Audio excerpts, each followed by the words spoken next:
a high-ranking police general in South Africa is now living in the shadow of death threats for having blown the lid on an expansive crime syndicate that has tentacles that extend high into the corridors of power.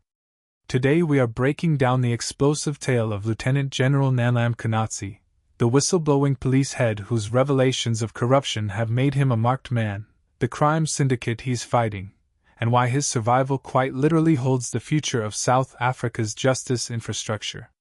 Before we begin, ask yourself this question.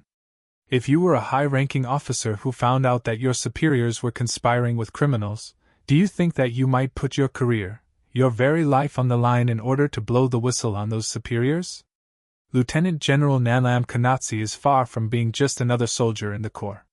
He heads the provincial police force in KwaZulu-Natal, which is one of the most violent and criminal provinces in South Africa. KwaZulu-Natal is beset by gang wars, drug trafficking, and political murders. Some areas in KwaZulu-Natal have turned into what has come to be dubbed as a Paco state by analysts in the sense that these areas are controlled by the mafia or the criminal underworld and not by the government. He was promoted through the core of the most turbulent times in the history of South Africa. However, when Mkhwanazi took charge in KwaZulu-Natal, people looked to him as a hope to take down the criminal syndicates that plagued the region. However, he found something much worse than people could have even thought possible. Instead of criminal syndicates operating on the ground, they operated within the same institutions that fought them. In something that was nearly unprecedented in early February 2024, Mkhwanazi made a shocking move. At a press conference, he publicly accused his supervisor, Police Minister Chinu, of being compromised by the crime groups. This was not a protected report that would leak in several years. No, this was a high-ranking police officer who directly accused the country's top-ranking police officer of corruption. Scenes were captured on camera as Mkhwanazi outlined communications between Minister Chinu and a controversial businessman named Cat Lawler that showed alleged interference in ongoing crime investigations. But Mkhwanazi took it further, adding that he also led a special task force that tackled the breakdown of organized crime groups and the political assassination of prominent figures. Yet this force had been disbanded. Of course, this came from the top. All this has centered on Minister Chinu. Chinu is an experienced politician and high-ranking member of the African National Congress. He was previously the Premier of KwaZulu. He was appointed by President Cyril Ramaphosa to restore order in the police department. However, what has emerged from Mkhwanazi's revelations is that he has continued communicating with people associated with criminal activities even when Mkhwanazi's team of task forces was closing in on political connected persons accused of murder, extortion, and trafficking. He has refused to comment on the claims and has promised to sue any person spreading malicious information. In addition, there is Cat Lawler, a business person with a persistent presence in the most scandalous events in South Africa. There appears to be political, criminal, and police linkages for Lala. Its explanation by Mkhwanazi is that there are WhatsApp communications involving the top police command and investigations in progress with personnel matters being discussed. It makes one question the integrity of the police and the role of businessmen in the operations of the law enforcement agencies. The danger toy is not hypothetical but real. After the press conference in February, intelligence suggested that contracts have been placed on his life. These contracts detailed the payment and the approach to be used.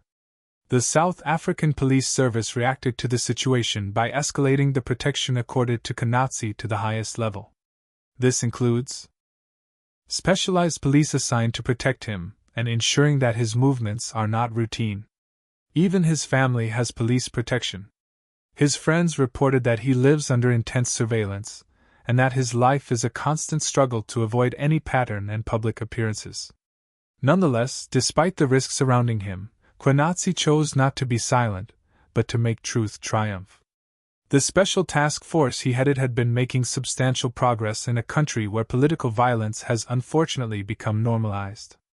They were able to link what appeared to be desperate cases of murders to criminal plots in which politicians, corrupt officials, or paid hitmen conspired with each other to pull off heinous crimes. High-level cases of political assassination in order to gain control through tenders, territory, and power were on their way to prosecutions, effectively appending long-standing criminal empires. However, the task force was then disbanded. The official reason was a matter of restructuring and resource allocation, but this was clearly a moment that was set to coincide with the impending arrest of politically well-connected suspects, wrote Madam Secretary. Equipment was redistributed, staff scattered, and case files turned over to investigators who did not share the team's extensive skill set. Years of work literally unraveled. Evidence ranges from WhatsApp conversations, phone call records, and other written communication between top police command and criminal cartels. Screenshots of electronic conversations clearly showed details of police operations, warnings of impending raids, and how to shut down the detectives. According to experts, the credibility of the communication, given its magnitude and consistency, points to the systematic corruption exhibited by the police. The risk of whistleblowing in South Africa is chillingly real. The murder of rap star aka Kieran Forbes in February 2023 shook the nation to the core. What started off as a high-profile crime turned out to have political overtures.